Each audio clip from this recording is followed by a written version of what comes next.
Bom, então, Evangelho de Lucas, no capítulo 1, ainda, né? Hoje a gente vai finalizar o capítulo 1. A partir do verso 26, nós vamos ler juntos até o verso 38, porque do 26 ao 38 eu quero comentar os 10 pontos que Deus trouxe para mim, assim, rapidamente. Aí depois a gente termina a leitura do capítulo até o verso 80, tá bom? Diz assim, então: no sexto mês foi o anjo Gabriel enviado da parte de Deus para uma cidade da Galileia chamada Nazaré, a uma virgem desposada com certo homem da casa de Davi, cujo nome era José. A virgem chamava-se Maria. E entrando o anjo aonde ela estava, disse: alegra-te, muito favorecida, o Senhor é contigo. Ela, porém, ao ouvir esta palavra, perturbou-se muito e pôs-se a pensar no que significaria esta saudação.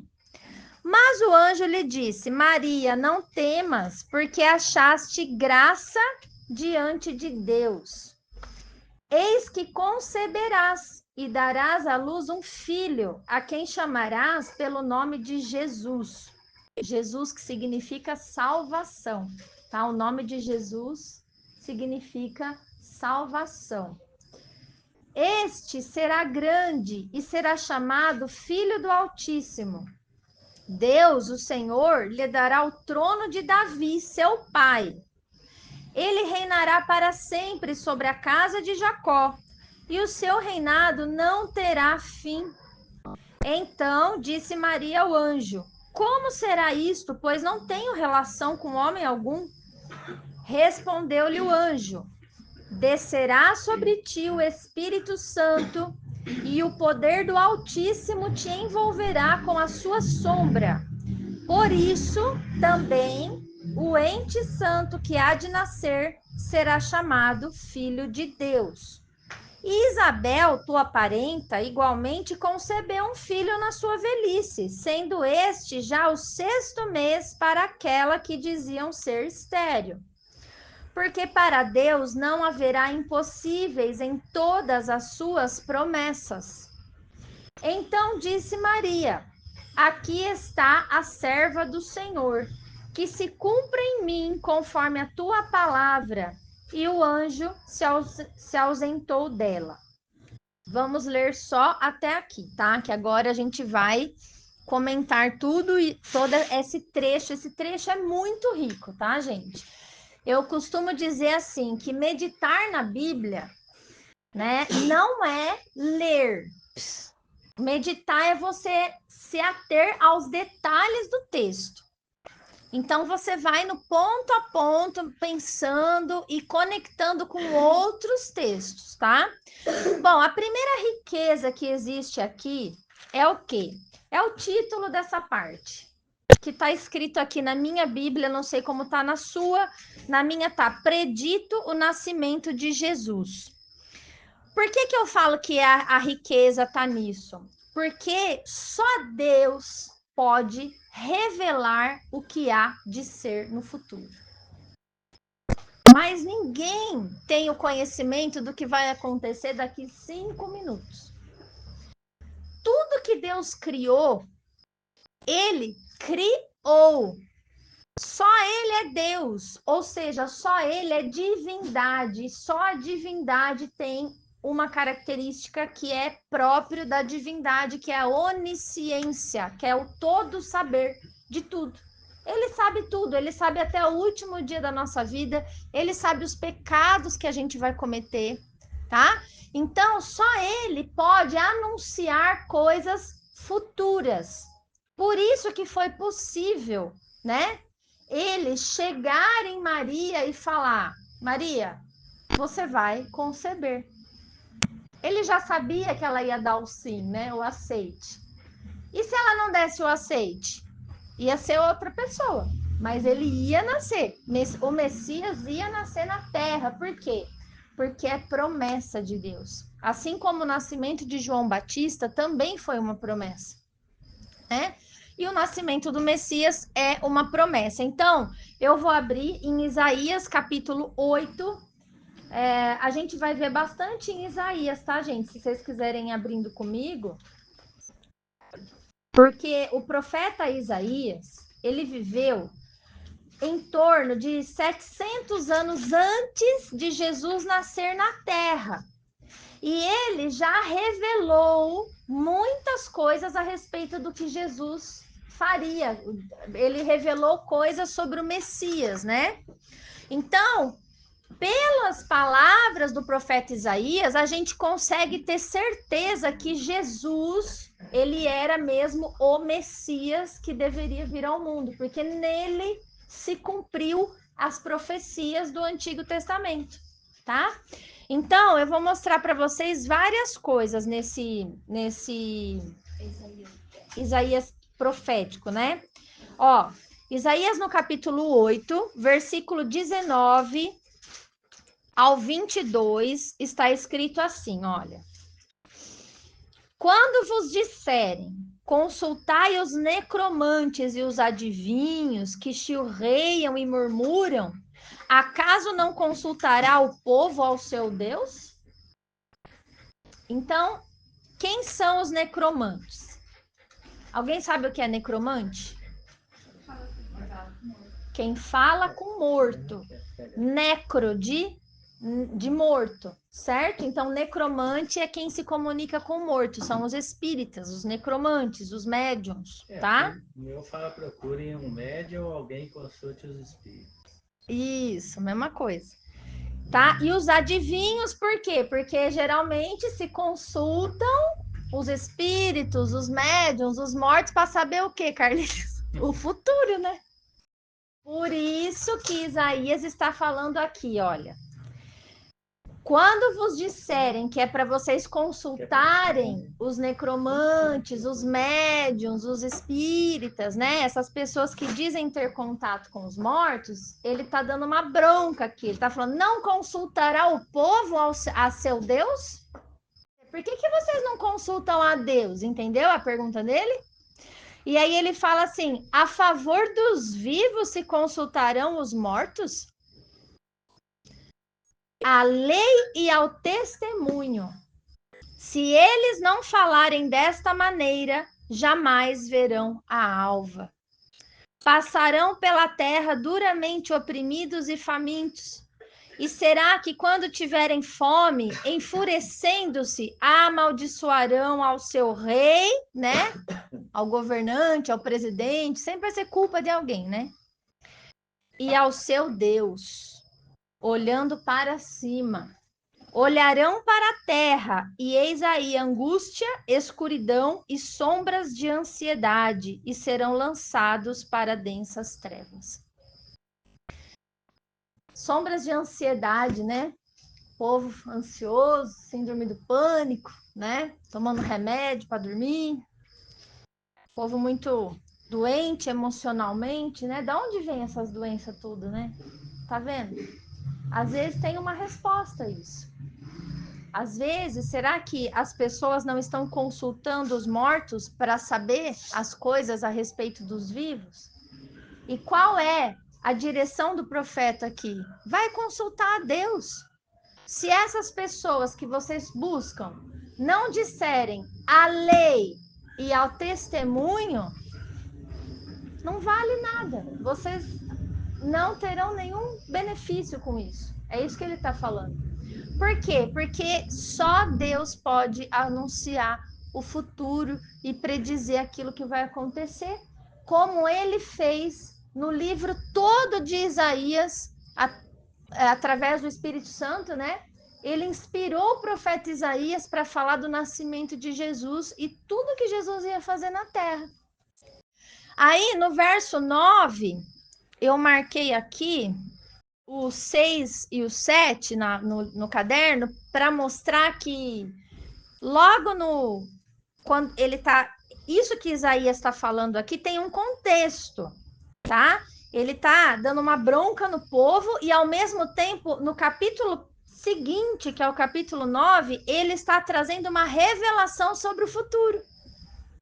E aí, só esse trechinho da revelação, ele fala: porque um menino nos nasceu, um filho se nos deu, o governo está sobre os seus ombros, e o seu nome será Maravilhoso Conselheiro, Deus Forte, Pai da Eternidade, Príncipe da Paz, para que se aumente o seu governo e venha paz sem fim sobre o trono de Davi e sobre o seu reino, para o estabelecer e o firmar mediante o juízo e a justiça, desde agora e para sempre. O zelo, o cuidado do Senhor dos Exércitos fará isto. Então, o que o profeta está falando? Vai nascer um menino. E esse menino vai ser rei. Ele vai nascer debaixo de uma promessa. Ele vai nascer para ser rei sobre toda a terra.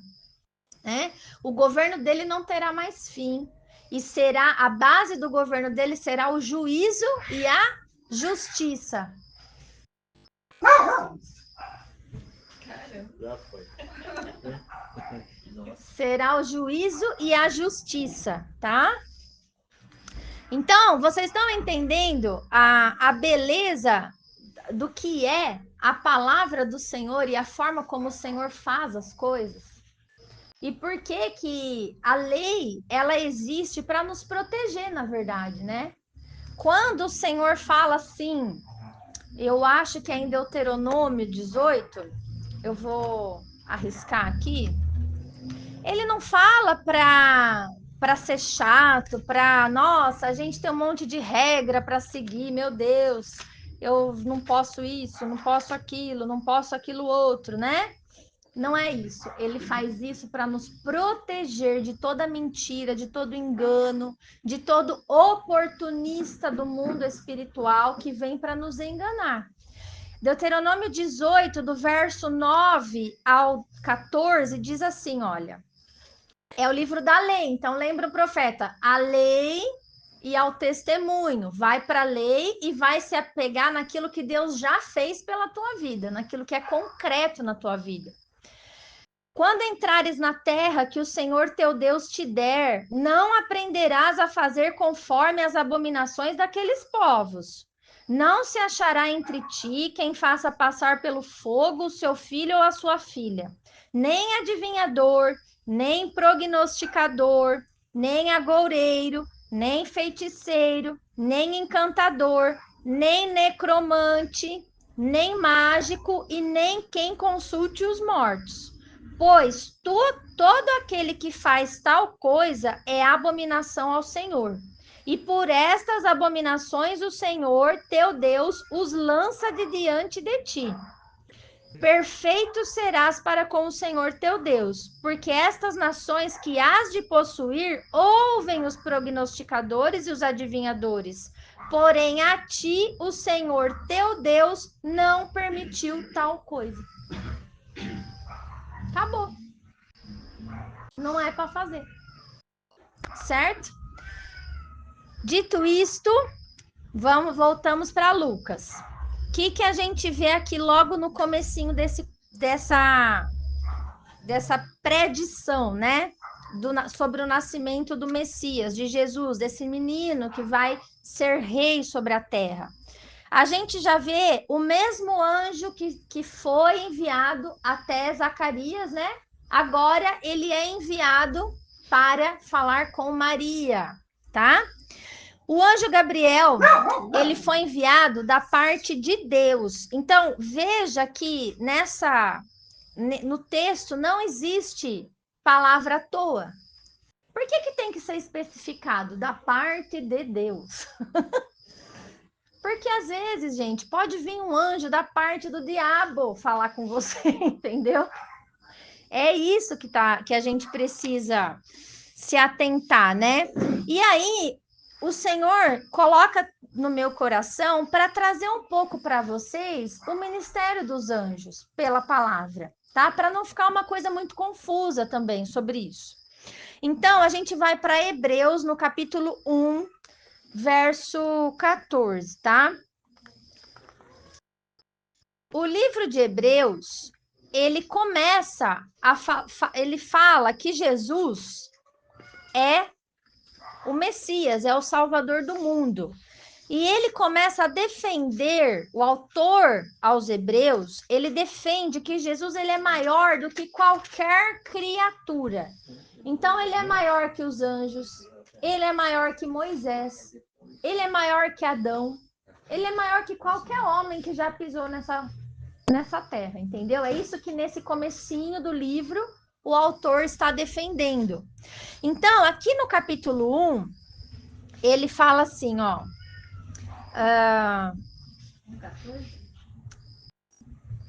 Vamos só no capítulo. Bom, vamos no. É lindo esse capítulo, eu vou ler do 1 em diante, ó.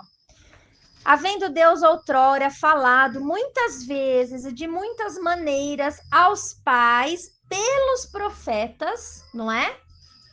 Antes de Jesus nascer, Deus falava com os homens através da boca dos profetas, certo? Nesses últimos dias, nos falou pelo Filho. Então, aqui a gente já pode entender que depois de Cristo, Deus, na palavra, considera que são os últimos dias.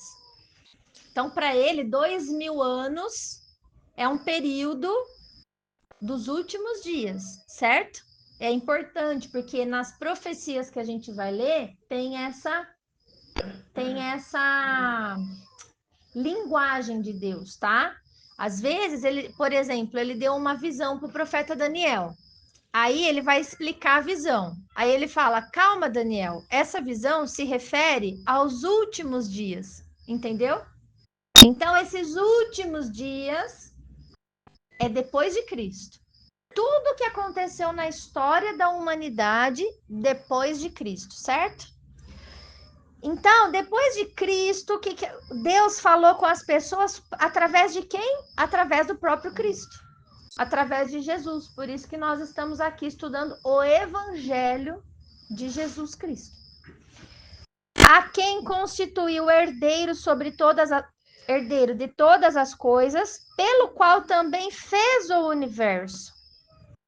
Ele é o resplendor da glória e a expressão exata do seu ser. Do ser de quem? Do ser de Deus.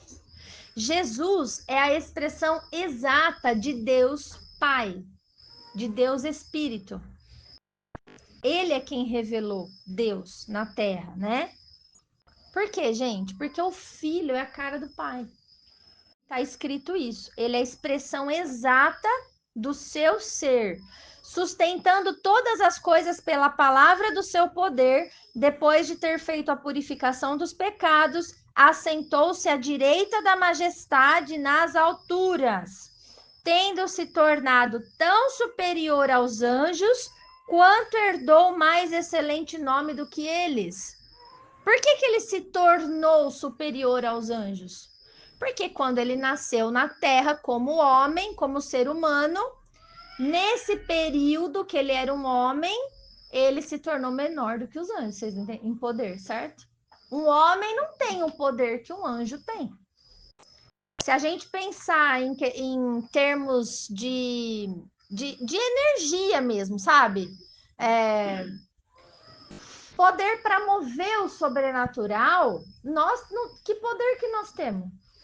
A nossa carne? Nenhum. Então, quando Jesus nasceu como homem na terra, ele se fez menor do que os anjos, ok? Mas depois que ele ressuscitou, ele se tornou maior do que os anjos. É isso que está escrito aqui, ok? Aí diz aqui: pois a qual dos anjos disse jamais, tu és meu filho, eu hoje te gerei? Olha a diferença, entendeu? Os anjos não são filhos de Deus, gerados por Deus, eles são criaturas de Deus. São feitos por Deus, certo? Mas Jesus não, né? Jesus, ele foi gerado por Deus. Por quê? Porque a sombra do Altíssimo envolveu Maria e colocou nela o Filho de Deus ali, tá? Aqui, aí no 14, né, no verso 14, diz, aí tem a pergunta, né? Não são todos eles espíritos ministradores enviados para serviço a favor dos que hão de herdar a salvação? Então, quem são os anjos? Anjos são seres espirituais, eles são ministros de Deus. Eles têm uma função, eles estão a serviço de Deus para ajudar nós, as pessoas que vão herdar a salvação, entende? Isso são os anjos. Adianta dar uma ordem para o anjo, ele vai te obedecer? Não. Ele não vai te obedecer, porque ele não está a nosso serviço. Ele está a serviço do Criador, entende? Então, se a gente quer que Deus envie os seus anjos para nos guardar, o anjo da guarda, existe o anjo da guarda? O que vocês acham? Sim ou não? Sim, existe. Ele vem, aliás, ele está aqui, né? O anjo do Senhor. Como que você sabe isso, Amanda? Porque a palavra diz: o anjo do Senhor acampa-se ao redor daqueles que o temem. Eu temo a Deus. Se eu temo a Deus, eu tenho um anjo da guarda comigo que me guarda do mal. Mas não adianta eu falar com ele, porque ele não está a meu serviço. Ele está a serviço do Pai. Certo? É assim o ministério dos anjos. E existem os anjos rebeldes, né? No caso, eu coloquei aqui Hebreus capítulo 2, verso 2, que diz assim, olha: se, pois, se tornou firme a palavra falada por meio de anjos, e toda transgressão ou desobediência recebeu justo castigo, como escaparemos nós se negligenciarmos tão grande salvação? Quer dizer, por aqui a gente começa a entender que os anjos também têm livre-arbítrio. Eles foram criados com liberdade. E eles podiam desobedecer a Deus e transgredir, né? Só que eles não ficaram sem castigo, que é o que diz aqui, tá? Então, existem os anjos que são rebeldes. Os anjos rebeldes são os anjos caídos. Tem uma carta na sua Bíblia, a última carta antes do Apocalipse é a carta de Judas. Não é o Judas que traiu Jesus, tá, gente? Provavelmente esse Judas é um irmão de Jesus. Depois a gente vai ver isso também. É um discípulo de Jesus, é um servo, olha.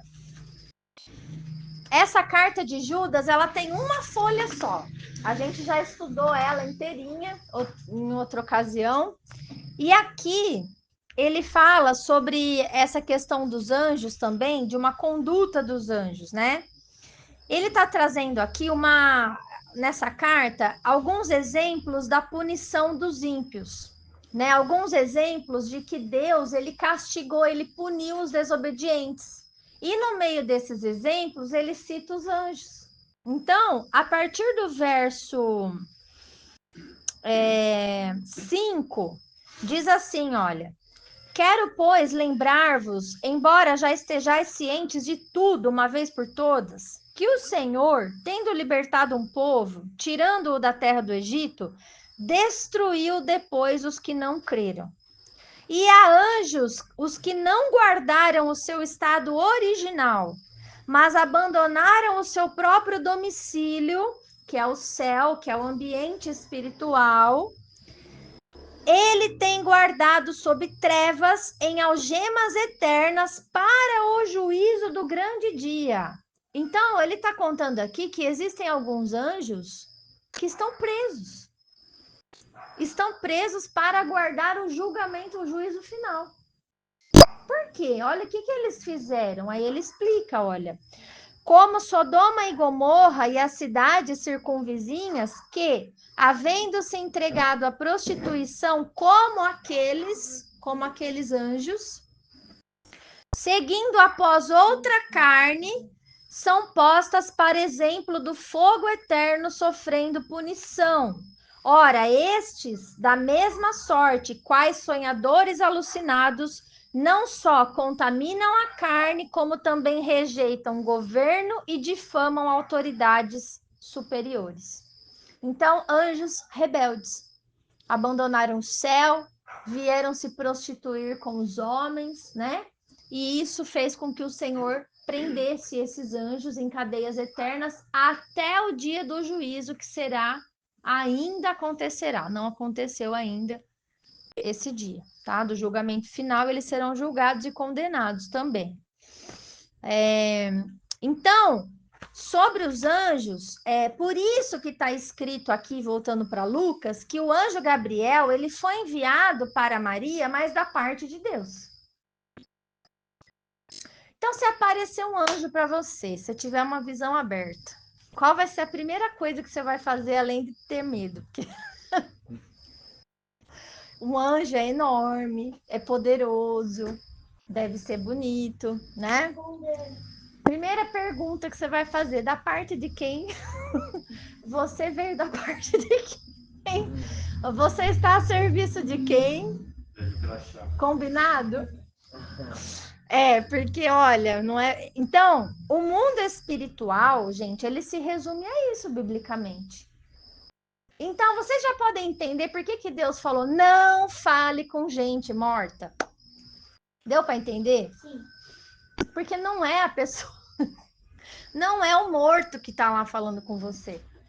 As pessoas que morrem entram no descanso. Elas não têm contato com a nossa dimensão mais. É a mesma coisa do que dormir às 3 da madrugada e acordar e depois tentar se acordar. Mas o anjo pode aparecer com uma forma diferente, com a forma da sua avó que morreu? Pode, ele é um ser espiritual. Ele conhecia sua avó, lembra? É um ser eterno. Ele pode simular o cheiro da avó, a letra da avó, a voz da avó. Pode ou não pode? Pode. A gente tá falando de um anjo ou do demônio? Não, tô falando de todos os demônios são anjos. Anjos rebeldes. Vocês entenderam? Qual anjo, os anjos rebeldes, os anjos podem fazer isso? Podem. Eu acho que os anjos não seriam. Eles não fazem isso, Mas ainda ninguém me perguntou onde que tá escrito. Vocês não são chatos que nem eu era, gente. Olha, que eu era. Não, mas aonde tá escrito que os mortos não têm contato com a gente? Vocês não têm curiosidade de saber disso? Não. Não? Ninguém quer saber onde tá Quem escrito? morreu, acabou. Só enterra quando os bichos. Calma, tá? Tem mais gente na roda aqui, tá bom? Otávio, Calma. você tem 9 anos de Bíblia. Fica quieto aí que você... Gente, Eclesiastes capítulo 9, versículo 4 em diante, diz: para aquele que está entre os vivos, há esperança, porque mais vale um cão vivo do que um leão morto. Porque os vivos sabem que hão de morrer, mas os mortos não sabem coisa nenhuma. Nem tampouco terão eles recompensa, porque a sua memória jaz no esquecimento. Amor, ódio e inveja para eles já pereceram. Para sempre não têm eles parte em coisa alguma do que se faz debaixo do sol. Aleluia, Jesus. Obrigada, Senhor. Imagina você morrer e ficar vendo o sofrimento da sua filha, do seu filho. É justo isso? Isso é coisa de um Deus bom? E não poder fazer nada. E não poder fazer nada? Você tá ali vendo tudo que está acontecendo? Sofrendo também. Isso não é justiça. Vocês estão entendendo? Morreu, não tem parte mais com o que acontece aqui, graças a Deus, porque Deus é bom, né? Aí diz assim, olha, então ele já dá um conselho aqui: vai, pois, come com alegria o teu pão, bebe gostosamente o teu vinho, pois Deus já de antemão se agrada das tuas obras. Em todo tempo sejam alvas as tuas vestes, e jamais falte o óleo sobre a tua cabeça. Goza a vida com a mulher que você ama, todos os dias da tua vida fugaz, os quais Deus te deu debaixo do sol, porque esta é a tua porção nessa vida, pelo trabalho com que você se afadiga debaixo do sol. Ou seja, vai viver, vai aproveitar, vai curtir, vai viajar, Carlinhos, vai ser feliz, entendeu? Tudo quanto te vier a mão para fazer, faze-o conforme as tuas forças, conforme você pode, né? Por quê? Porque no além, para onde tu vais, não há obra. Eles não estão fazendo nada lá, gente. Não há projetos, não há conhecimento e nem sabedoria alguma. Entenderam? Porque não é para falar com gente morta? Olha, dá uma confusão se os negros voltassem tudo, gente. Não, imagina. Não dá conta disso aqui. Os negros iam vir com réis, agora é real. Você tá vendo? E olha como agora Deus pôs um negócio no meu coração, Carlinhos. Deus derruba a nossa idolatria hoje, até com relação a gente que morreu. Porque muitos de nós ainda, por não conhecerem a esse Deus que é vivo, a gente se apegou de alguma forma, ou se apega ainda, mas hoje acabou em nome de Jesus, pelo conhecimento da palavra, a proteção das nossas pessoas que já morreram. Tipo, ai, vai fazer uma coisa, pede pro pai que já morreu. Ô, meu paizinho, olha para mim aí do céu. Ô, minha mãe tá sempre aqui comigo. Olha. Vocês estão entendendo como que o ser humano é? Ele tá sempre achando alguém para botar no lugar de Deus, né? A palavra de Deus, gente, liberta. Jesus disse: conhecereis a verdade, e a verdade vos libertará. Sabe? Deus, ele deixou o manual da vida para nós. Olha quanta sabedoria tem nisso. Vai viver tua vida, filho. Para de sofrer. Sabe? Porque já você morre, você não vai fazer mais nada. É isso que está escrito. Vocês estão entendendo, gente? Tá? Bom, voltando ao assunto aqui do nascimento de Jesus. O que eu vejo aqui também nesse primeiro capítulo? O anjo foi enviado a uma cidade na região da Galileia, Galileia dos gentios, né? Nazaré, uma cidade pequenininha, tá? E aí, se eu for para Isaías 9, que é o texto que a gente estava lendo, lá no versículo 1, ele fala assim, olha, mas para a terra que estava aflita, não continuará a obscuridade. Deus, nos primeiros tempos, tornou desprezível a terra de Zebulon e a terra de Naftali, mas nos últimos tornará glorioso o caminho do mar, além do Jordão, a Galileia dos gentios. Por quê? Porque quem vai andar nessa Galileia dos gentios? Jesus, aquele que fez o universo, gente. Aquele que fez todas as coisas, o Criador do mundo. Imagina isso, eu fico arrepiada de pensar nisso. Ele pisou na terra. Ele amou tanto a gente que ele não abandonou o homem à sua própria sorte. Ele veio como homem. Porque ele se compadece da gente. Quando a gente chega para ele e fala, Senhor, é difícil. Essa tentação é difícil. Eu não estou conseguindo, eu vou cair no pecado. Ele sabe. Ele viveu na carne. É um Deus que se compadece, né? É maravilhoso o que Jesus aceitou fazer, né? O amor dele é muito maior do que qualquer amor. A gente nem sabe falar do amor de Jesus, né? Então, foi dito que essa região seria gloriosa, né? A profecia. Outra coisa que foi dita em Isaías, capítulo 7, versículo 14, disse, é a promessa, né? Portanto, o Senhor mesmo vos dará um sinal. Eis que a virgem conceberá e darás à luz um filho e lhe chamará Emanuel. Nossa, mas ele chama Jesus, ele não chama Emanuel. A profecia errou. Emanuel significa Deus conosco. Deus conosco. Entendeu? A virgem vai conceber. Esse é o sinal que o Messias, que Deus estaria conosco. Algo impossível, gente. Uma mulher estéril, vá lá. Já é difícil. Mas uma mulher virgem. Então, O anjo foi conversar com uma virgem chamada Maria, certo? E essa virgem, ela não foi escolhida só porque ela era virgem e porque ela era a Maria. Tem mais um detalhe no texto. Por que que ela foi escolhida também?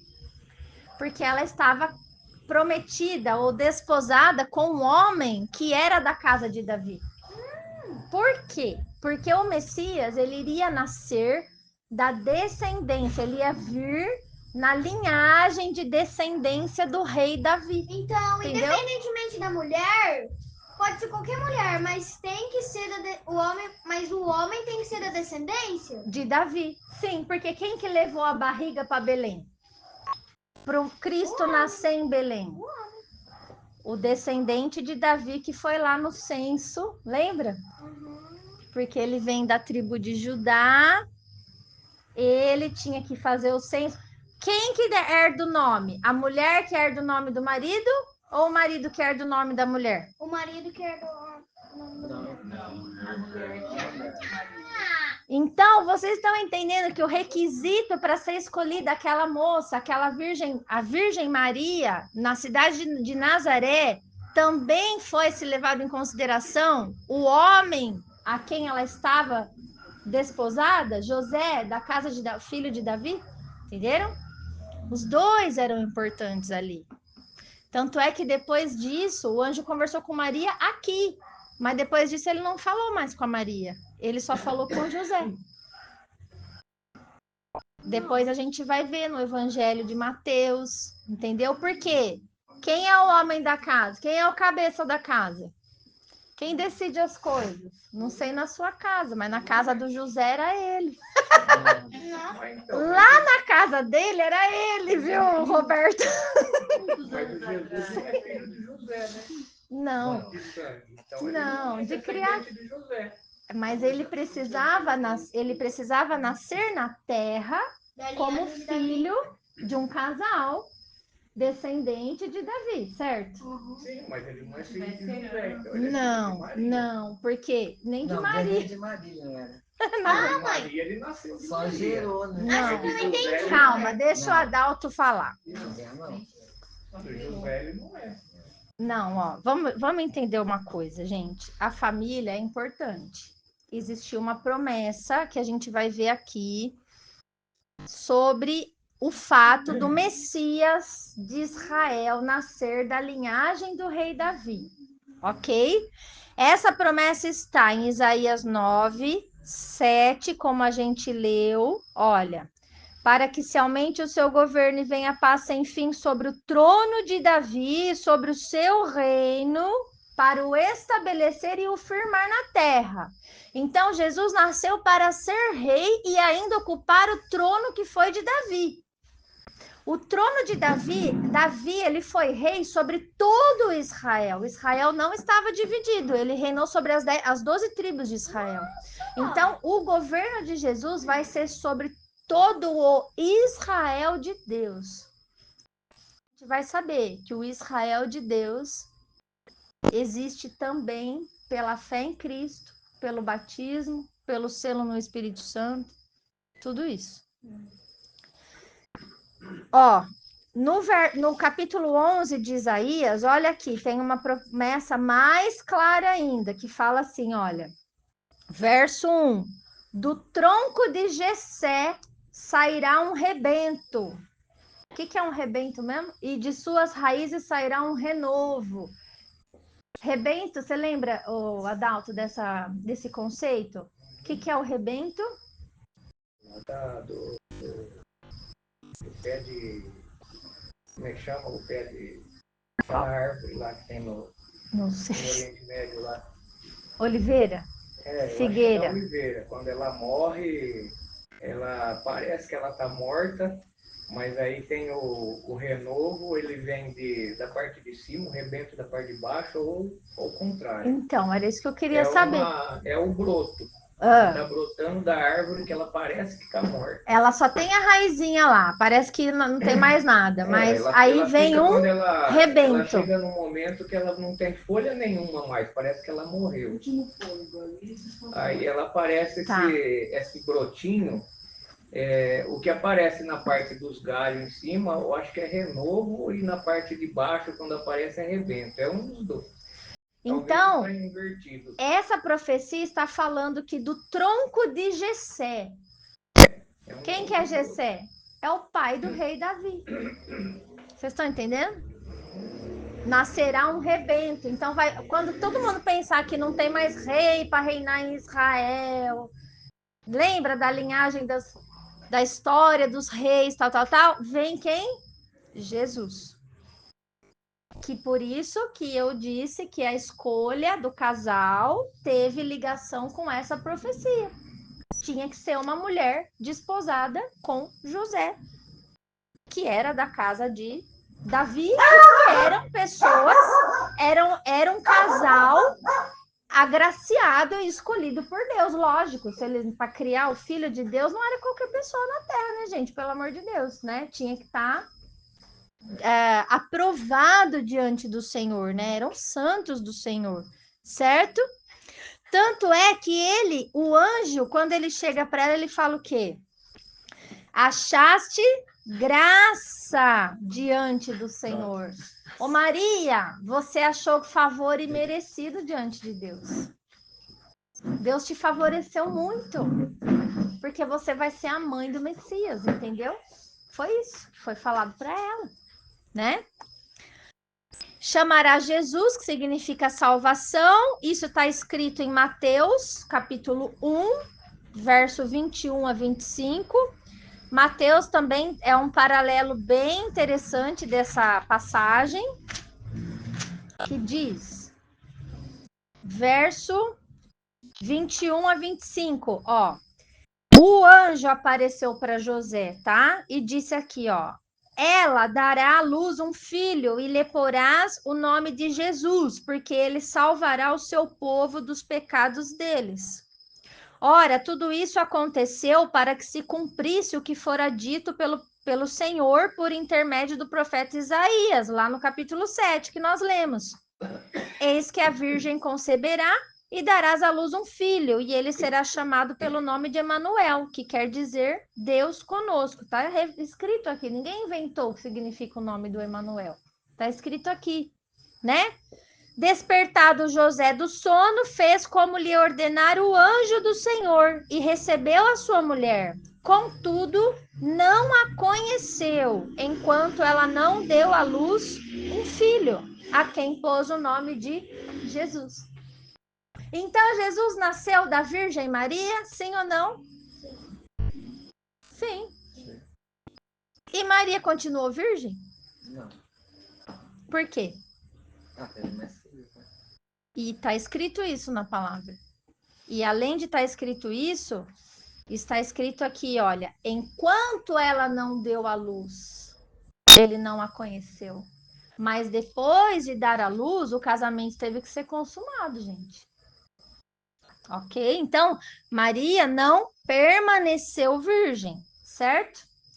Agora, Mateus, capítulo 13, verso 53 a 58. Aqui essa passagem está contando quando Jesus ele voltou lá para Nazaré, né? Ele para sua cidade de origem e tal. E aí ele foi na sinagoga. E aí está contando essa passagem. E diz assim, olha. Versículo 55 em diante. 53. Quer ler? Quem está aberto aí? Mateus 13. 13, 53 a 58. Faz a leitura, por favor. Quando Jesus terminou de contar essas parábolas, saiu desse lugar e voltou para a sua terra, e ensinava as pessoas na sinagoga, de modo que ficavam admiradas. Diziam, de onde vem essa sabedoria, esses milagres e esses milagres? Esse homem não é filho do carpinteiro, sua mãe não se chama Maria, e seus irmãos não são Tiago, José, Simão e Judas. E suas irmãs não moram conosco? Então, de onde vem tudo isso? E ficaram escandalizados por causa de Jesus. Jesus disse, um profeta só não é estimado em sua própria pátria e em sua família. Jesus não fez muitos milagres aí, por causa da falta de fé deles. Meu Deus. Você imagina Jesus não poder fazer um milagre? O que barra a mão de Deus na vida da gente? Incredulidade, falta de fé. Olha isso, gente, que grave. E ele falou uma coisa certa, né? Na sua própria família, a sua família não acreditava nele. Em outras passagens, fala que Maria, ela guardava todas essas coisas no coração. Ela sabia, lógico, né? José também. Mas os irmãos, não. Eles não acreditavam nele. No comecinho do ministério dele. Depois eles se converteram. Tiago, Judas. Por isso que eu disse que a carta provavelmente foi escrita por Judas, irmão de Jesus. Tá? Então, por aqui a gente vê que José e Maria constituíram família. Haviam 4 irmãos e pelo menos mais 2 irmãs, né? Porque tá no plural. Tá? E então, vamos agora voltando em Lucas, outro ponto que Deus chama a nossa atenção é o versículo 32 ao 33, para que Jesus nasceu. Este será grande e será chamado Filho do Altíssimo. Deus, o Senhor, lhe dará o trono de Davi, seu pai. Olha, entendeu? Jesus vai sentar no trono de Davi. Onde que era o trono de Davi? Era em Israel, não era? Então Jesus vai ser rei aonde? Israel. Na terra ou no céu? Na terra. Mas ninguém vai para o céu, cara? É porque você aprendeu que todo mundo ou vai para o céu ou vai para o inferno. Que bagunça é essa na minha cabeça agora? Explica aí, que é difícil mesmo. Ele reinará para sempre sobre a casa de Jacó e o seu reinado não terá fim. Jesus ele vem para alterar o governo dessa terra. Ele vai ser rei sobre a terra a partir de Israel. Muitas coisas vão ser mudadas, né? E aí tem várias profecias. Eu posso citar uma, pelo menos, em Isaías mesmo. Já que nós estamos usando o profeta, no capítulo 2 de Isaías, ele fala que, verso 2: nos últimos dias acontecerá que o monte da casa do Senhor, ó, os últimos dias aí na boca do profeta. Nos últimos dias, que dias são esses? Depois de Cristo. São esses dias aqui, certo? Tá falando da volta, né, gente? Acontecerá que o monte da casa do Senhor será estabelecido no cimo dos montes, e ele se elevará sobre os outeiros, e para ele afluirão todos os povos. Irão muitas nações, e dirão: vinde, subamos ao monte do Senhor e à casa do Deus de Jacó, para que nos ensine os seus caminhos e andemos pelas suas veredas, porque de Sião sairá a lei e a palavra do Senhor de Jerusalém. Então, o trono é lá, Jerusalém. Nada mudou. Vocês estão entendendo? Ele julgará entre os povos e corrigirá muitas nações. Estas nações converterão as suas espadas em relhas de arados e as suas lanças em podadeiras. Não haverá mais guerra, né? Uma nação não levantará espada contra outra nação e nem aprenderão mais a guerra. Vinde, ó casa de Jacó, e andemos na luz do Senhor. Esse é o reino de Deus. Jesus é rei, né? Sobre que ele é rei, vamos ler algumas coisas. Voltando para Lucas 23. Eu acho importante a gente ver essa parte assim com calma. Por quê? Porque a gente não, às vezes a gente olha para Jesus, a gente não tem muita noção quem ele é, né? A gente só fica perguntando um monte de coisa, não sabe nem do que nós estamos, nem com quem nós estamos falando, né? O nome de Jesus vive na nossa boca tão sem reverência nenhuma, né? Tipo, a gente fala até como jargão evangélico, sabe? Tudo, ai, Jesus, isso aqui, Jesus. A gente precisa saber quem é esse Jesus, né? Ele não é qualquer pessoa. Amanda, os outros evangelistas, eles contam também da mesma forma ou divergem um do outro? Cada um conta na sua visão. Então, um evangelho vai enriquecer o outro.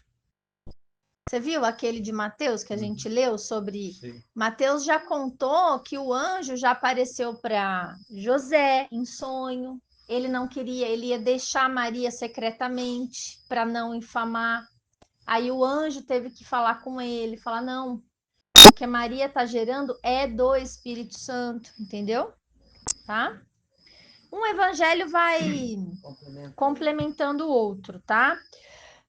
Lucas 23, a gente vai ver Jesus diante de Pilatos, Pôncio Pilatos. E eu vou pular alguns versos só para mostrar umas coisas para vocês, olha.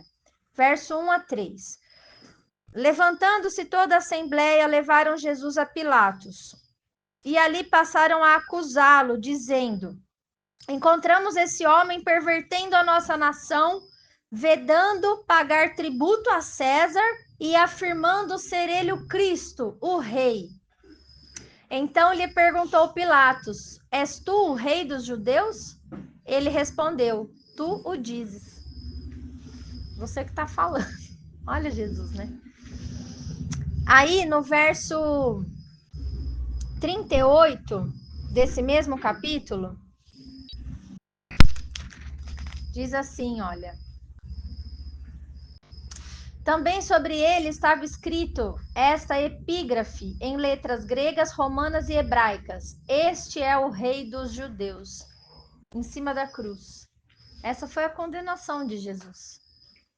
E ele nasceu para ser rei. Olha, e as pessoas acham que ele não vai vir ser rei, né? Tem gente que duvida ainda da volta de Jesus. Se ele não subiu naquele trono na primeira vinda, pode esperar que ele vai voltar. Ele será rei sobre toda a terra, né?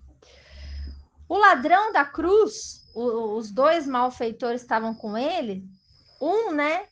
No verso 42 diz assim, ó, e acrescentou: Jesus, lembra-te de mim quando vieres no teu reino.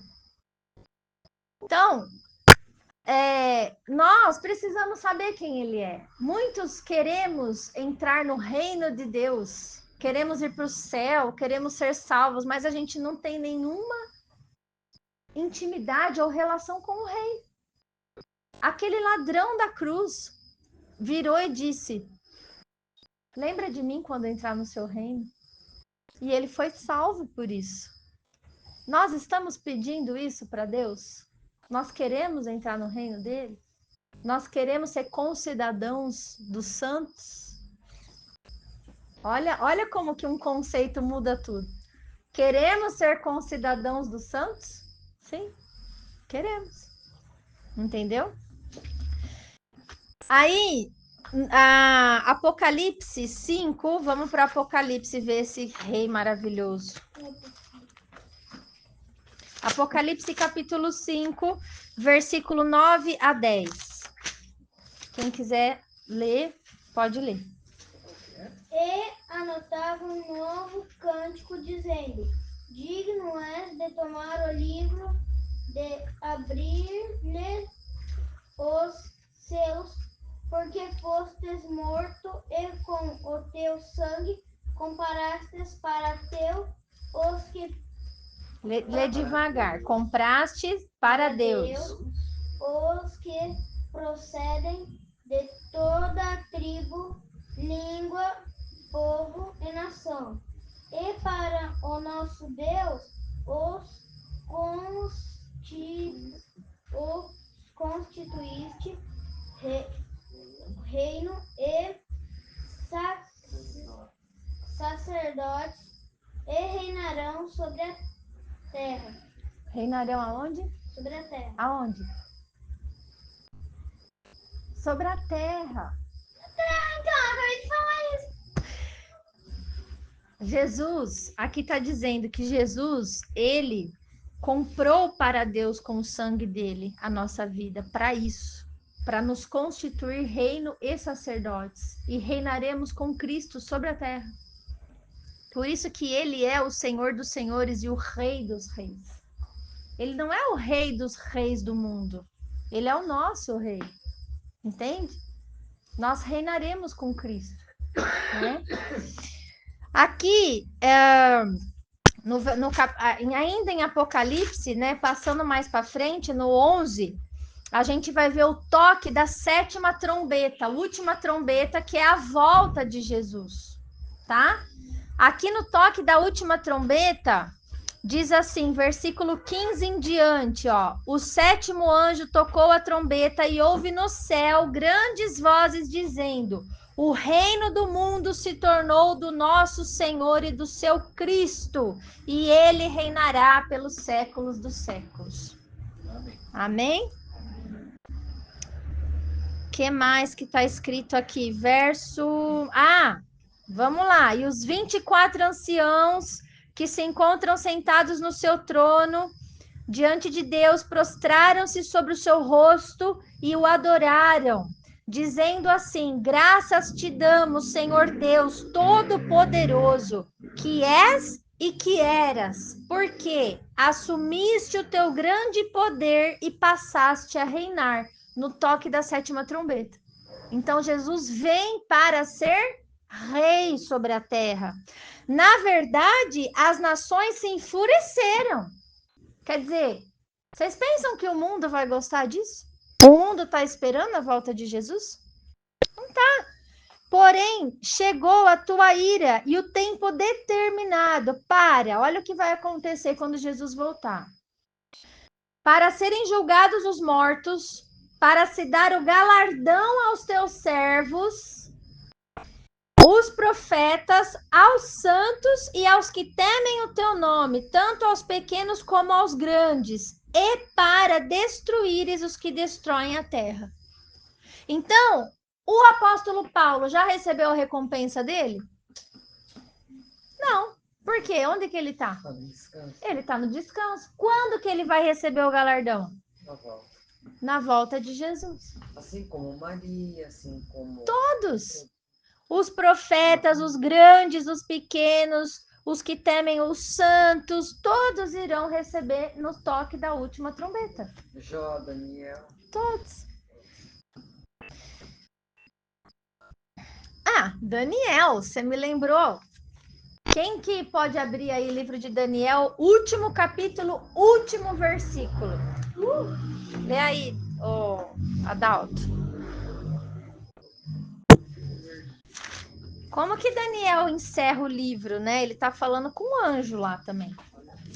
Quanto a você, siga seu caminho até o fim. Você descansará e ao fim dos dias se levantará para receber a sua herança. Daniel, siga o teu caminho até o fim, porque você vai descansar, filho, você vai morrer. E ao fim dos dias, você vai levantar para receber a sua herança. Então é só no final, gente. Tem um dia certo, o dia da ressurreição. Agora vamos lá, de novo. Ainda em Apocalipse 19, versículo 19, verso 15 e 16. Diz: sai da sua boca uma espada afiada para com ela ferir as nações, e ele mesmo as regerá com cetro de ferro e pessoalmente pisa o lagar do vinho do furor da ira do Deus Todo-Poderoso. Esse é Jesus, na volta dele. Cetro é rei que tem, de ferro. Ele vem para juízo. Por isso que fala que na primeira vinda ele veio como cordeiro. Ele veio para salvar. Mas na segunda vinda ele vem como leão da tribo de Judá. Ele vem para julgar, entendeu? É isso que a palavra de Deus diz, tá? Apocalipse 20, versículo 1 a 6 diz: Então eu vi descer do céu um anjo que tinha na mão a chave do abismo e uma grande corrente. Ele segurou o dragão, a antiga serpente, que é o diabo, Satanás, e o prendeu por 1000 anos. Lançou-o no abismo e o fechou e pôs selo sobre ele, para que não mais enganasse as nações, até que se completassem os 1000 anos. Depois disso, é necessário que ele seja solto por pouco tempo. Eu vi também tronos, e nestes sentaram-se aqueles aos quais fora dada a autoridade de julgar. Eu vi ainda as almas dos decapitados por causa do testemunho de Jesus, bem como por causa da palavra de Deus, tantos quantos não adoraram a besta, nem tampouco a sua imagem, e não receberam a marca na fronte e na mão, e viveram e reinaram com Cristo durante esses 1000 anos. Os restantes dos mortos não reviveram, até que se completassem os 1000 anos. Esta é a primeira ressurreição. Bem-aventurado e santo é aquele que tem parte na primeira ressurreição. Sobre esses, a segunda morte não tem autoridade. Pelo contrário, serão sacerdotes de Deus e de Cristo e reinarão com ele os 1000 anos. Entenderam essa passagem? A ressurreição vai acontecer na volta de Cristo. O que mais vai acontecer na volta de Cristo? O diabo, o Satanás, o dragão, a antiga serpente vai ser preso. Preso, ele não vai ser julgado ainda, ele vai ficar preso. E a terra vai ter descanso, porque ele não vai mais estar solto. Ok? Por pouco tempo. Depois dos 1000 anos ele vai ser solto. Lembra? Tem mais um gargalo de história. Mas esses 1000 anos é o reinado de Cristo. E quem morreu em Cristo vai ressuscitar para entrar no reino. É a primeira ressurreição. E quem morreu sem Cristo? Vai ressuscitar? Não vai ressuscitar. Nessa ocasião, vai continuar no descanso, entendeu? Porque não vai ressuscitar para entrar no reino. E da segunda vinda. Não, aí tem o julgamento. Né? Calma, eu tô falando. Essa é a segunda vinda Não, de Jesus. depois no final solta. É. Então, né, Jesus, então vamos imaginar. Jesus voltou, aconteceu a ressurreição dos mortos, certo? Quem ressuscitou essa primeira ressurreição? Somente quem morreu em Cristo. Todas as outras pessoas que morreram sem Cristo não ressuscitaram, porque elas não vão participar do reino de Deus, das bodas do Cordeiro, do casamento. Elas vão continuar lá no descanso, ok? O diabo vai ser preso e Cristo vai reinar sobre a terra, é o que está escrito aqui. Essas pessoas que ressuscitaram, Cássia, para reinar com Cristo os 1000 anos, elas não provarão a segunda morte. É isso que está escrito, elas não morrerão mais. Elas já estão salvas. Porque elas já ressuscitaram num corpo espiritual que não morre mais. Entendeu? Agora, depois dos 1000 anos, vai vir o juízo final. É o juízo do trono branco. Esse juízo final vai fazer com que ressuscite todos os outros para serem julgados. Que nasceram nesses 1000 anos. Também. Aqueles que estavam dormindo, esses não tem mais jeito. Não tem, mas eles, mesmo esses que estavam dormindo, eles vão ressuscitar para serem julgados. Mas eles têm chance de viver a vida eterna? Não, mas eles não podem. Eles não foram julgados. Eles não podem ir para lugar nenhum sem passar por um julgamento, entendeu? Vocês entenderam? Faz sentido? Isso é justo? Sim. Isso combina com o justo juiz? Sim. Todos vão ser julgados. Só que em ocasiões eles serão ressuscitados para serem julgados. Entendeu? Certo? E primeiro vão ser os mortos, né, mano? Depois os vivos, né? Na ocasião da volta de Jesus, primeiro, assim, se a gente for pensar num tempo das coisas, os mortos ressuscitarão primeiro e nós, os vivos, se a gente estiver aqui vivo, nosso corpo, tipo, nós estamos em Cristo, certo? O nosso corpo vai ser transformado num piscar de olhos. A gente não vai passar pela morte, a gente vai ter o corpo espiritual sem passar pela morte e vai entrar no reino. Mas e quem não tá? Aí vamos imaginar que o Ronaldo bobeou, dançou, tá vivo, não tá em Cristo e Cristo voltou. O que vai acontecer com ele? Ele pode ser morto pela grande saraivada que vai descer, porque vai descer fogo do céu, vai ter um juízo aí. Ele pode morrer nessa ou sobreviver. Quem sobreviver na carne serão as nações que serão governadas por Cristo.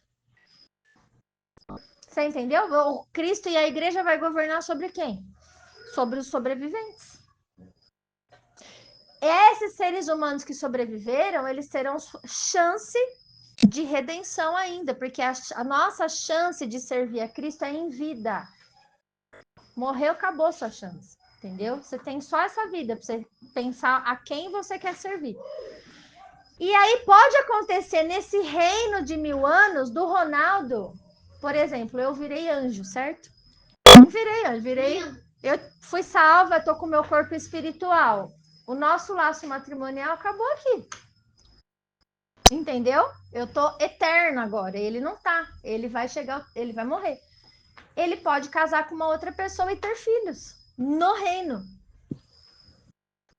E repovoar a terra. Então, por isso que o julgamento final não pode ser antes do reino. Por quê? No juízo final, quem vai ser julgado no juízo final? Pensa comigo. Quem morreu sem Cristo e precisa ressuscitar para ser julgado, e quem morreu no reino e também precisa ressuscitar para ser julgado ou não, ou absolvido. Entendeu? Por que vai ter um julgamento só no final de tudo? E aí enquanto Jesus, que vai descer no Monte das Oliveiras, né, em Jerusalém, quando ele voltar, vai ter os seus pés ali, a palavra fala. Sim. E esses que ressuscitaram com ele, né, que ele arrebatou, que é arrebatamento da igreja, esses vão governar, vão ser o quê? Governadores, prefeitos. Vão governar a terra junto com Cristo. Junto com Cristo. Entendeu? E em Cristo. É. Então, por isso que ele chama, a palavra chama a gente de reis e sacerdotes. Faz sentido para você agora? Isso é palpável? Dá para compreender? Não é uma utopia, não é uma fábula inventada isso. Não é uma história, sabe? Amanda, é uma história real. Amanda, lê a parte que nós vamos ter o corpo glorificado na hora que subir, que arrebatar a igreja. Tá, eu vou ler, mas antes, como eu tô em Apocalipse aqui, eu vou voltar só na última trombeta, no toque, que é a volta de Jesus, eu vou ler só a parte que eu não li. Sabe por quê, Cássia? Que é o 11 a partir do 15. Porque a última parte que eu não li fala da saraivada, para depois o pessoal entender, ó. Então, eu li até o 18, tá? No capítulo Apocalipse 11, verso 19, que é a continuaçãozinha ali, diz assim, ó: abriu-se então o santuário de Deus que se acha no céu, e foi vista a arca da aliança no seu santuário, e sobrevieram relâmpagos, vozes, trovões, terremoto e grande saraivada. O que é saraivada? É pedrada. É tipo chuva de meteoro, entendeu? Pedra. Então, isso é um tipo de juízo que vai descer na ocasião da volta de Jesus. Por isso que quem tiver na carne pode morrer nessa hora. Vocês estão entendendo? Mas tem gente que vai sobreviver. E nós, os que estamos vivos, seremos transformados. O que vai ser? Nós vamos ficar aqui levando pedrada também? Não, porque aí é a parte que a Cássia quer que eu leio. Abre aí, ó. 1 Tessalonicenses, capítulo 4, verso 13 a 18. Irmãos, Não queremos que vocês ignorem a verdade a respeito dos que dormem, para que não fiquem tristes como os demais, que não têm esperança.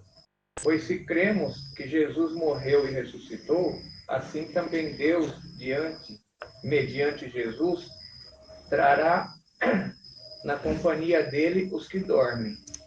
E pela palavra do Senhor, ainda lhe declaramos o seguinte: nós os vivos, os que ficarmos até a vinda do Senhor, de modo nenhum precederemos os que dormem.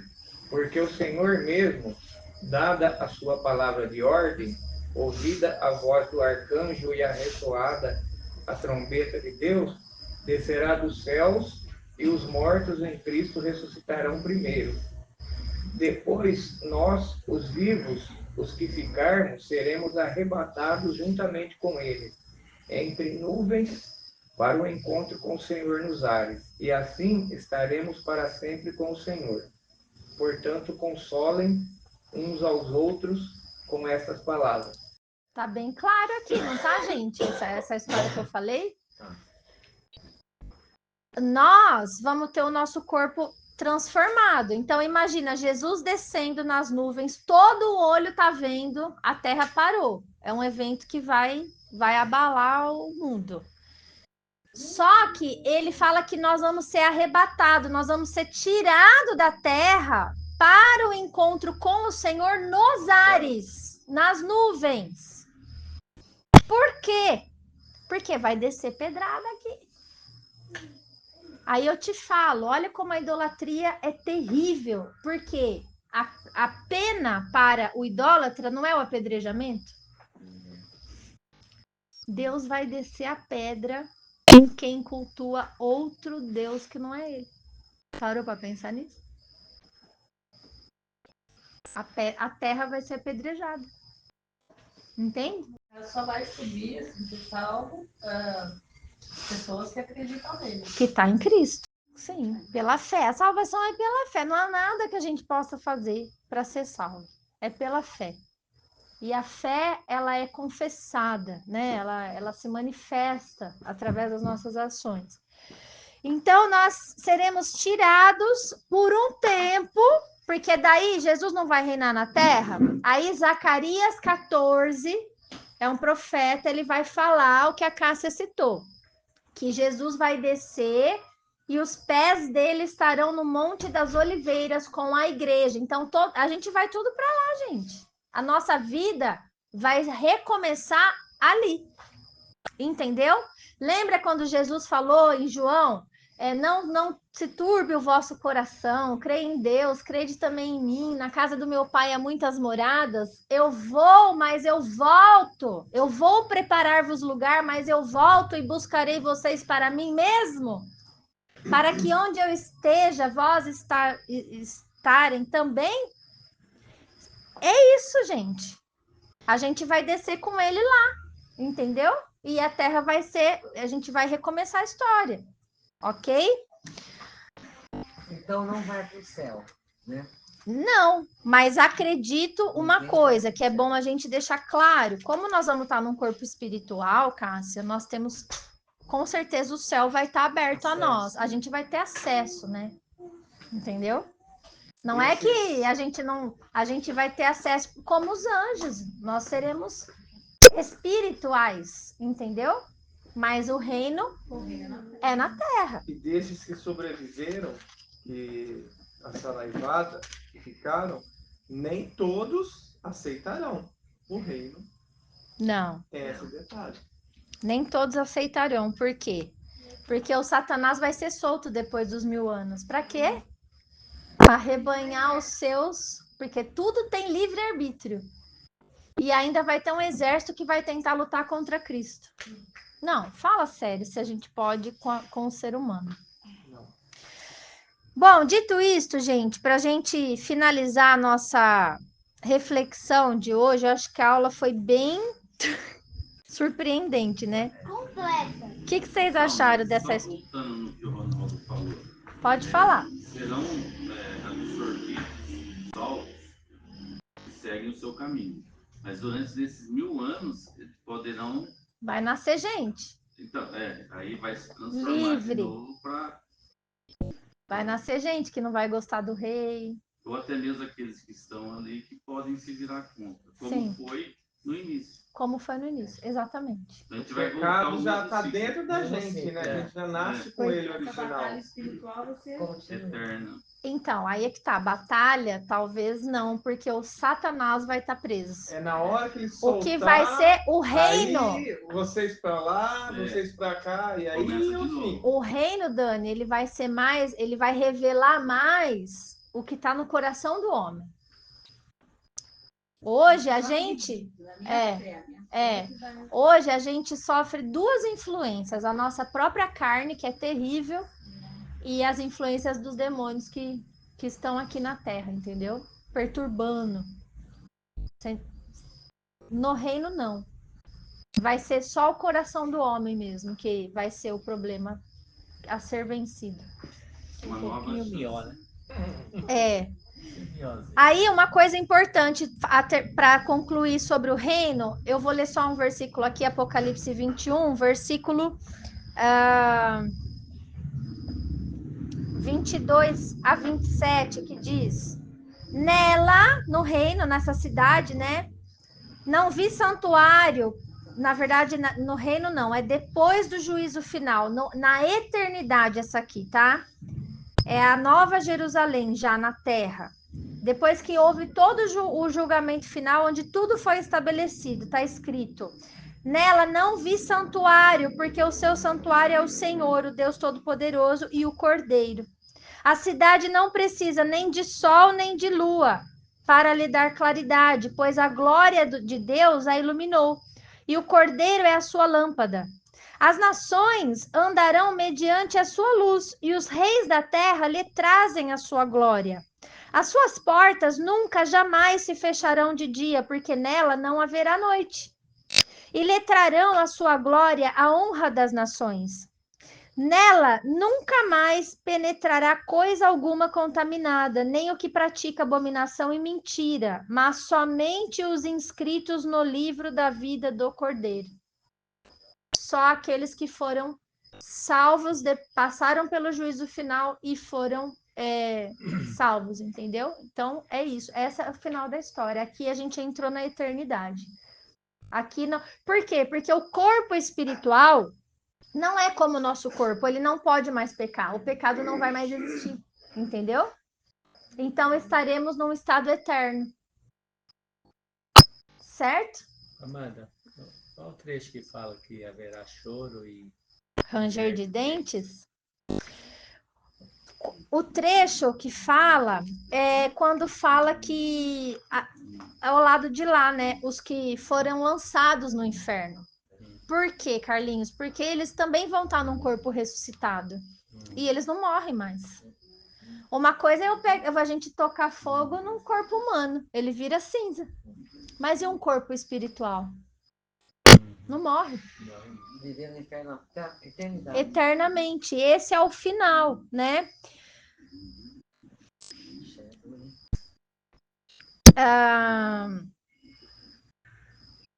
Deixa eu ver. Eu li o Apocalipse hoje praticamente inteiro, mas eu acho que eu não marquei.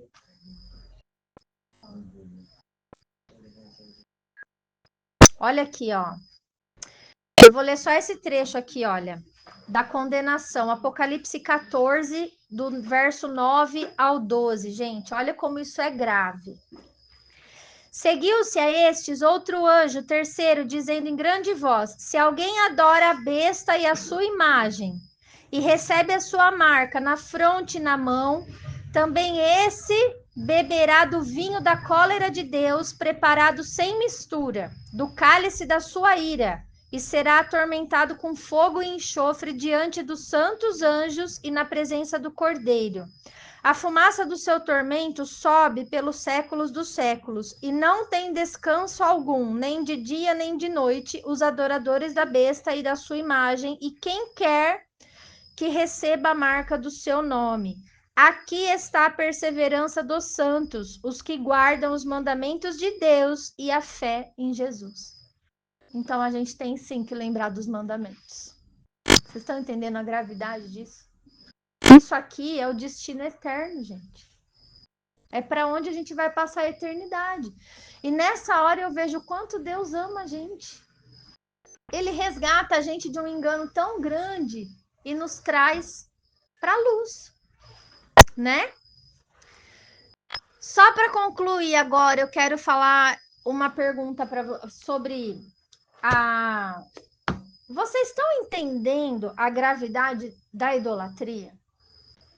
Vocês estão percebendo como que Deus, desde o começo desse evangelho, ele está derrubando toda forma de idolatria que há na nossa vida, na nossa tradição, no nosso entendimento? Vocês estão notando sobre isso? Sim ou não? Sim. Então, eu vou mostrar para vocês que eu quero mostrar para vocês um texto em Jeremias, capítulo 7.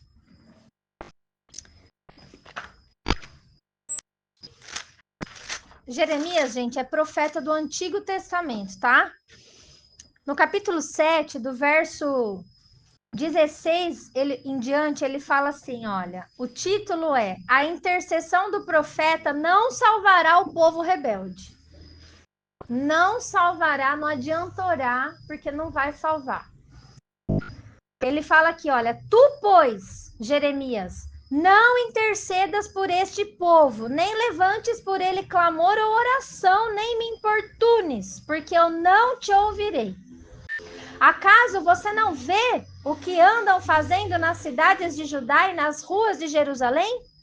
Os filhos apanham a lenha, os pais acendem o fogo e as mulheres amassam a farinha para se fazerem bolos à rainha dos céus e fazerem libações a outros deuses para me provocarem a ira. Acaso é a mim que eles provocam a ira, diz o Senhor, e não antes a si mesmos para a sua própria vergonha? Portanto, assim diz o Senhor Deus: eis que a minha ira e o meu furor se derramarão sobre este lugar, sobre os homens e sobre os animais, sobre as árvores do campo e sobre os frutos da terra, arderá e não se apagará. Então, gente, aqui nesse texto, a gente já vê uma figura que existia antes mesmo de Maria nascer na terra. A rainha dos céus. E aí? E aí vem a pergunta que não quer calar. Maria é a rainha dos céus? Quem é essa rainha dos céus? Tem um nome na antiguidade, a deusa Astarote. Uma deusa, inclusive, que deu origem até à Páscoa. Sabe, a Páscoa como é hoje, esses coelhos, essas coisas de ovo e tudo, de renascimento, de fertilidade, de novo ciclo e tudo mais. Gente, vamos abrir a nossa mente. Maria, ela não é a rainha dos céus, porque Jesus é o rei, não é? Como que ela pode ser rainha? Rainha não é a esposa do rei? A igreja é a noiva do cordeiro. Vocês estão entendendo? A alteração que acontece é muito grave, gente. Maria não é a rainha dos céus. Maria não é a mãe de Deus. Porque Deus não tem mãe, Deus não tem início e nem fim. Deus é Deus. Mas ela é a mãe de Jesus. Ela é a mãe de Jesus. E ela é uma mulher santa. Sabe? Ela é uma pessoa digna do nosso respeito. Tá? É ridículo também no mundo evangélico não pregar sobre Maria, né? Eles pregam sobre todos. Paulo, não sei o que, Pedro, não sei o que lá. Mas e o exemplo de Maria? Qual foi o maior exemplo que ela deixou para nós? Ela deu um aceite em face da morte, gente. Ela ia ser apedrejada. Porque aquilo era um claro caso de adultério. Entendeu? E ela deu sim para o Senhor e falou: cumpra-se em mim o seu querer, na tua serva. Então, ela é um exemplo a ser seguido. Mas até... Eu fico até muito chateada quando as pessoas olham para nós como se nós fôssemos evangélicos. As pessoas nos rotulam e ainda falam que a gente não gosta da Maria. Que gente estúpida! Eu não gosto é dessa gente que fala isso de mim. Não de Maria. Eu gosto da Maria, sim. Eu amo a Maria, porque ela é um exemplo, ela é uma mulher a ser seguida, a ser estudada, né? Mas eu não posso fazer dela o que ela não é. Eu não posso fazer dela uma figura divina. Eu não posso fazer dela uma divindade. Entende? É só isso e mais nada do que isso, tá? E já existia uma divindade antes dela existir, que é essa rainha dos céus aí, que era adorada lá e que Deus vai descer a chumbada nessas pessoas. Então, nosso papel, gente, é entender essas coisas, orar, pedir a Deus sabedoria e arregaçar nossa manguinha, ó, para pregar a verdade para as pessoas, né? Ok? E outra coisa que eu preciso falar sobre tudo isso. Nessa história, quem é Aparecida, gente? Aonde fica Aparecida nessa história? Alguém sabe de responder isso? Fica lá, Aparecida do Norte. Aparecida, gente, ela vem de uma lenda. Ela é uma lenda, ela é uma lenda. Ela não tem nada a ver com a mãe de Jesus. Nada a ver. A história é de pescadores que encontraram uma cabeça e depois encontraram um corpo, juntaram, fizeram uma pesca maravilhosa e disseram que aquela imagem era a imagem de Aparecida, mãe de Jesus. Olha, gente, olha o grau que chegou essa história hoje em dia. Então, Aparecida é mais um Deus, mais uma divindade, que não tem nenhuma relação com a história da mãe de Jesus. Amém? Amém. E glória a Deus, porque o Senhor, Ele trouxe essa palavra para nós hoje. Eu quero fechar, né, o entendimento falando sobre o que eu penso dessa gravidez de Maria. Cada um é livre para pensar o que quiser, mas mediante aos textos que a gente vê, que fala que Jesus Cristo é a expressão exata do ser de Deus, foi Ele quem revelou o Pai. Eu entendo que o Senhor, Ele colocou Jesus no ventre de Maria e ela gerou o Filho de Deus, tá? E depois disso, eles foram os pais dele, sim. Mas o Jesus em si, ele é um ente santo, ele não poderia nascer com o pecado original, ok? Ele é o segundo Adão. Adão foi Deus que fez com as próprias mãos e soprou. Jesus foi Deus que pôs na barriga. Entendeu? Então ele não pode ter pecado. Se ele não pode ter pecado, ele não pode ser o óvulo de Maria com o gameta de Deus. Não cola. Vocês estão entendendo? Assim como não tem a participação do gameta do José ali. Então Maria, ela gerou, ela foi uma barriga que gerou o filho e foi a mãe de Jesus na terra. É isso. Mas Jesus é o Filho de Deus, é o Filho do Altíssimo, que nasceu como homem e ao longo do Evangelho a gente vai ler mais.